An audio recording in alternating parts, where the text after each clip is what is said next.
that was contrary to the interests of the Republican Party.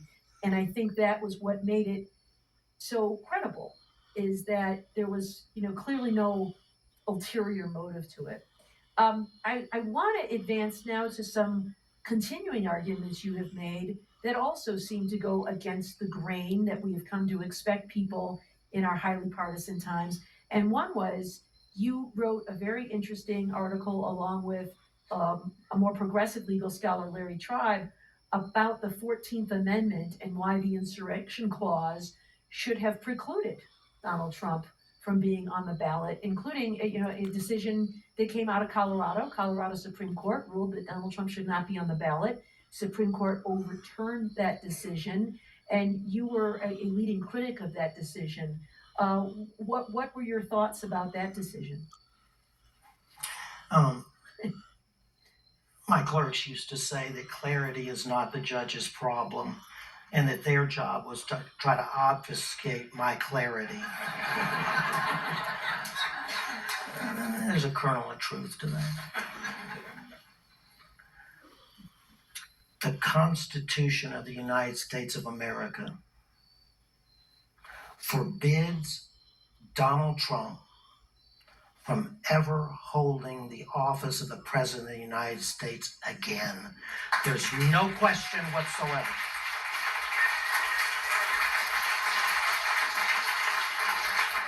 And I said after the Supreme Court's abominable decision in that case, as I later said in its immunity case, that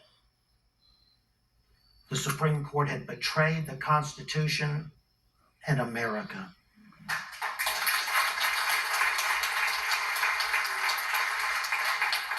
Now, let me explain in brief. There was not one piece of legal evidence, not one authority, not one case law, not one statement in the law for the past 250 years that did not confirm that a person who, having previously taken an oath to support the Constitution of the United States and thereafter engages in an insurrection,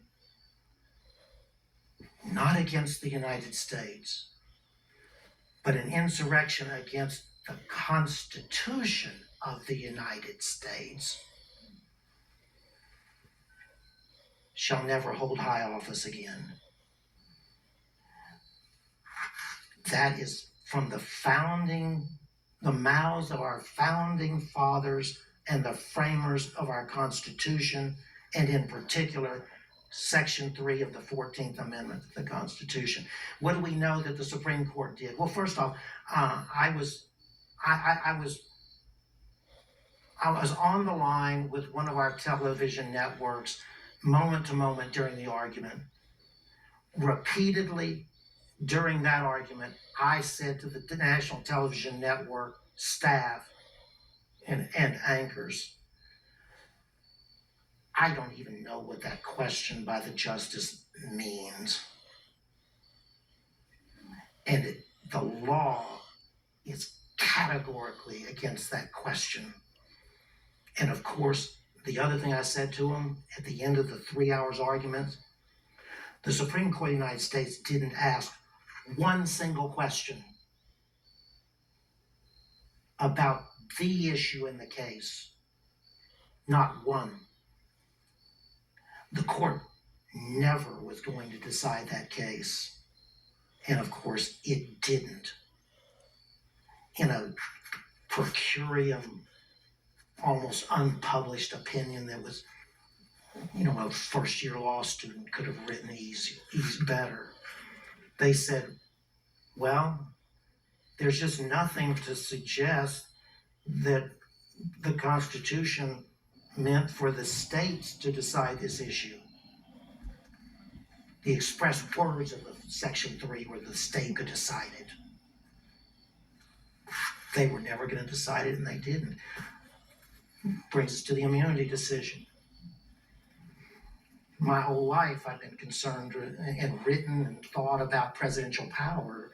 The first dream job I had was to head the Office of Legal Counsel, whose job it is to protect and preserve executive power as against the coordinate branches, power of the coordinate branches.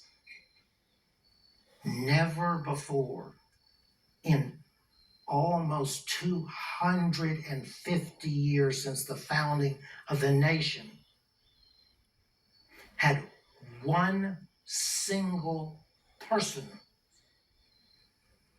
let alone a constitutional scholar, let alone a Supreme Court, let alone a Supreme Court justice, even suggested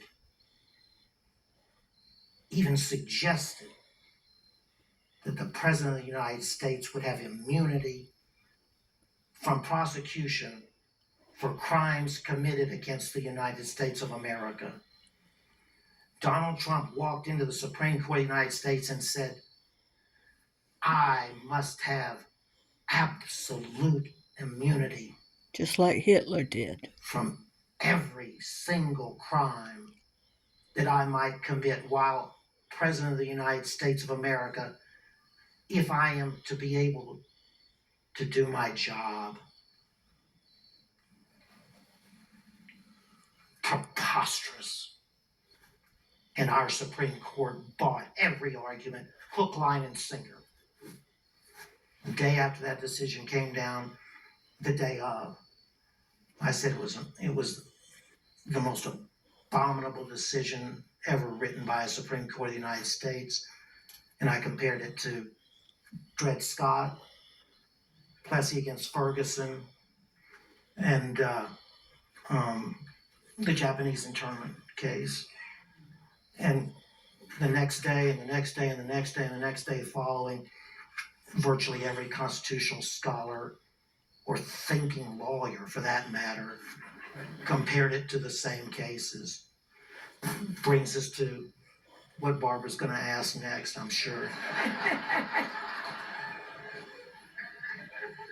We judges answer questions. We don't ask questions. President Biden, 3 prongs or pillars of his proposal to reform the Supreme Court. The first, he proposed a constitutional amendment, in my words, to repudiate the Supreme Court's immunity decision in Trump versus United States. Second, he proposed legislation that would impose upon an unwilling Supreme Court of the United States simple ethical standards. Months before, I'd been called by the Senate Judiciary Committee and asked would I testify on that subject. And I said I would be glad to. And I ended up submitting written testimony, and I explained that the Supreme Court of the United States should want to be bound by the highest ethical standards such that their conduct off the bench is beyond reproach, beyond all reproach. And then I explained it using the words of the founding fathers. And I said, the Supreme Court doesn't have the sword or the purse. It only has its judgments. And it relies upon the American people to respect those judgments for its power. Without the respect of the American people, the Supreme Court, in other words, is powerless.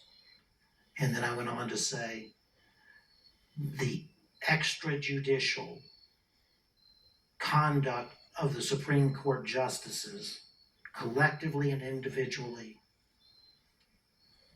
is critical to the respect that the American people hold for the institution and therefore for the court's judgments, citing chapter and verse from the founding fathers, the framers of our Constitution.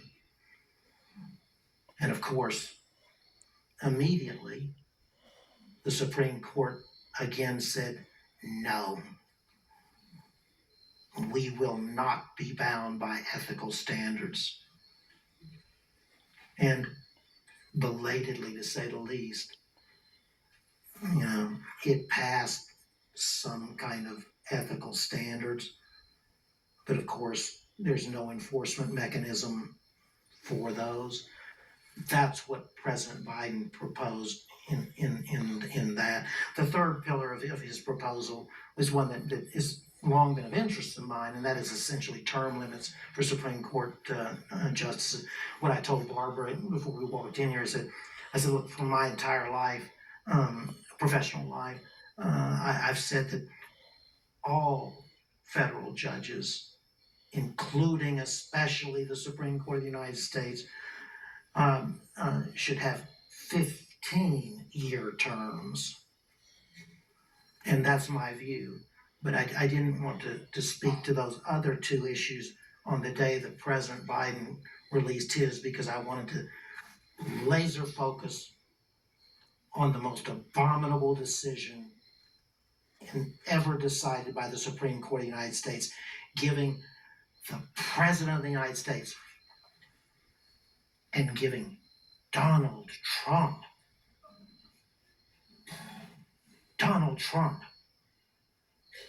absolute immunity against any crime that he could commit, any crime that he did commit on January 6th, and any crime that he will commit if he's elected president in November of 2024.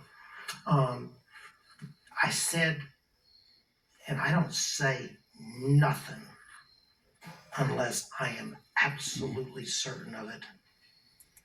And I said that day that decision came down, I said, no longer can it be said in America that no man is above the law, because today the Supreme Court of the United States of America held that the President of the United States is above the law.